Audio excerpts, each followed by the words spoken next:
Hey everyone, welcome back to Finance Empire. Who here wants to grow their wealth? I think we all do, right?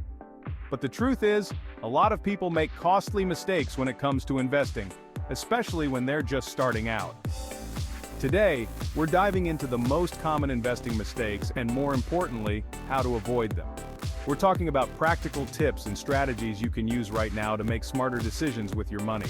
Whether you're just thinking about dipping your toes into the stock market or you've already started investing, this video is for you. Stick around, because by the end of this, you'll have the knowledge you need to invest with confidence and set yourself up for long-term success. Alright, let's talk about emotions. We all have them, but when it comes to investing, your emotions can be your worst enemy. Think about it, how many times have you made a decision based on fear or greed only to regret it later? It happens all the time in the stock market. People see a stock going up, and they get caught up in the hype. They get scared and sell everything. The problem is, when you let your emotions drive your investment decisions, you're not thinking logically, you're reacting to the market's every move. And trust me, the market loves to take advantage of emotional investors. It's like a roller coaster. There are going to be ups and downs. But if you panic and sell every time the market dips, you're going to miss out on the gains when it recovers. So how do you avoid this trap? First off, have a plan. Before you even think about buying a stock, know why you're investing in it and how it fits into your overall strategy. Having a solid plan will help you stay focused on your long-term goals and not get sidetracked by short-term market fluctuations. Another crucial tip is to diversify your portfolio, which we'll talk more about later, but the basic idea is, don't put all your eggs in one basket. This helps spread out your risk and makes it less likely that one bad investment will wipe you out. Remember, successful investing is a marathon, not a sprint. Ever heard the saying, buy low, sell high? Sounds simple enough, right? Well, if it were that easy, everyone would be a millionaire.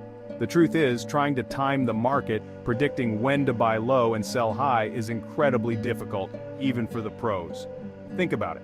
Even the most experienced Wall Street analysts with all their fancy algorithms and data can't predict market crashes or surges with 100% accuracy. So what makes you think you can? Look, I get it. The idea of buying a stock at its lowest point and then selling it at its peak is incredibly tempting. But the reality is, it's incredibly risky, and more often than not, it leads to missed opportunities and potentially big losses. Here's the thing. When you're trying to time the market, you're essentially betting against everyone else. You're betting that you know something that millions of other investors don't. And the odds of that happening consistently are slim to none. Instead of trying to time the market, focus on time in the market. The longer you stay invested, the more time you have for your investments to grow. It's like planting a tree. The best time to plant a tree was 20 years ago, the second best time is today. So, forget about trying to be the next Warren Buffett and predict market movements. Okay, let's talk about diversification. This is one of the most important concepts in investing, and it's something I cannot stress enough. Don't put all your eggs in one basket. Think of it this way, if you invest all your money in a single stock and that company goes belly up, you're out of luck. But if you spread your investments across different asset classes like stocks, bonds, real estate, and even things like cryptocurrencies, you're protecting yourself from the risk of any one investment tanking your entire portfolio. Here's an analogy. Imagine you're building a house. Would you use only one type of material? Of course not. You'd use a variety of materials, wood, concrete, metal, to make sure your house is strong and can withstand different weather conditions. Diversifying your investments is the same concept. It's about building a strong portfolio that can weather the ups and downs of the market. And the more diversified your portfolio, the lower your risk. Now, diversification isn't just about investing in different asset classes, it's also about investing in different sectors within those asset classes. For example, within stocks, you could invest in technology, healthcare, energy, and so on. The key is to create a well-rounded portfolio that aligns with your risk tolerance and investment goals. Chapter 4. Not doing enough research. Knowledge is power and profit. Let's be real, investing can seem intimidating, especially if you're new to the game. There's a lot to learn, and it's easy to feel overwhelmed. But here's the thing. You wouldn't buy a car without doing your research first, would you? The same goes for investing. putting your hard-earned money into something you don't understand is like throwing darts blindfolded. You might get lucky, but chances are you're going to miss the target. Before you invest in anything, take the time to learn the basics. Understand what you're investing in, the potential risks and rewards, and how it aligns with your overall investment goals. This doesn't mean you need to become a financial expert overnight. Start by reading books, listening to podcasts, and following reputable financial news sources. There are tons of free resources available online, so there's no excuse for not educating yourself. Once you have a basic understanding of investing, you can start researching specific investments. Look into the company's financials, its management team, its competitors, and its overall industry outlook. Don't be afraid to ask questions. If you're working with a financial advisor, don't be afraid to ask them to explain things you don't understand. The more you know about your investments, the more confident you'll be in your decisions. Chapter 5. Ignoring fees and costs. Those small numbers add up. When it comes to investing, fees matter. Even small fees can eat into your returns over time, so it's crucial to be aware of what you're paying and to minimize those costs whenever possible. Think about it like this. Every dollar you pay in fees is a dollar that's not working for you. Over time, those seemingly insignificant fees can add up to thousands, even tens of thousands of dollars. So, what kind of fees should you be looking out for? Well, there are trading commissions, expense ratios on mutual funds and ETFs, advisory fees if you're working with a financial advisor, and even hidden fees buried in the fine print. One of the best ways to minimize fees is to invest in low-cost index funds or ETFs.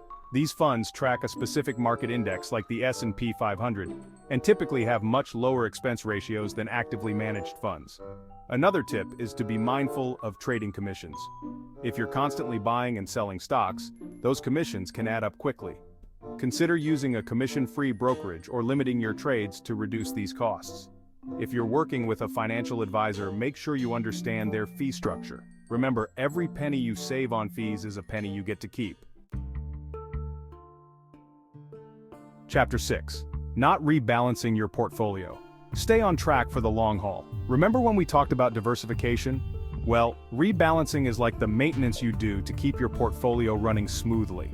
Over time, as your investments perform differently, your portfolio can drift away from its original allocation. Think about it like this. Let's say you started with a portfolio that was 60% stocks and 40% bonds. If the stock market has a great year, your stock allocation might increase to 70% or even 80%, while your bond allocation shrinks. This might seem like a good problem to have, but it actually increases your risk. If the market then takes a downturn, you'll have a larger portion of your portfolio exposed to potential losses. That's where rebalancing comes in. Rebalancing involves selling some of your winners and reinvesting those profits into your underperforming assets to bring your portfolio back to its target allocation.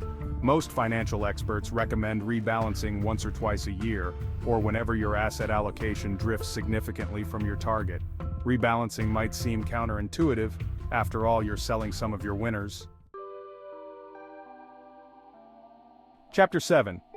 Failing to plan for taxes, keep more of what you earn. Taxes. We all have to pay them, but they don't have to be a surprise when it comes to your investments. Ignoring the tax implications of your investment decisions can be a costly mistake. You see, when you sell an investment for a profit, you'll likely owe capital gains taxes. And depending on how long you've held the investment, those taxes can eat into your returns. But here's the good news. There are ways to minimize your tax bill and keep more of your hard-earned money.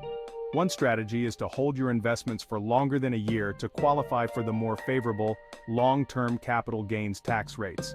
Another strategy is to utilize tax-advantaged accounts, like 401(k)s and IRAs. These accounts allow you to defer paying taxes on your investments until retirement, which can save you a significant amount of money over time. If you're investing outside of tax-advantaged accounts, consider tax loss harvesting. Of course, I'm not a tax advisor, so it's always a good idea to consult with a qualified professional to discuss your specific tax situation.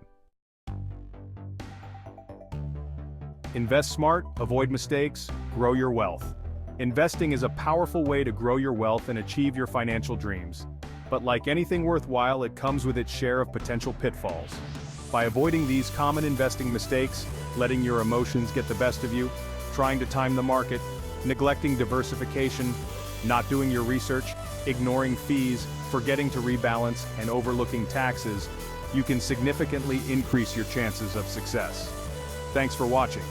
If you found this video helpful, be sure to give it a thumbs up and subscribe to Finance Empire for more investing tips that can help you build a brighter financial future. Now I want to hear from you. Let me know in the comments. What's the biggest investing mistake you've learned from? Your experiences might help someone else avoid a costly error.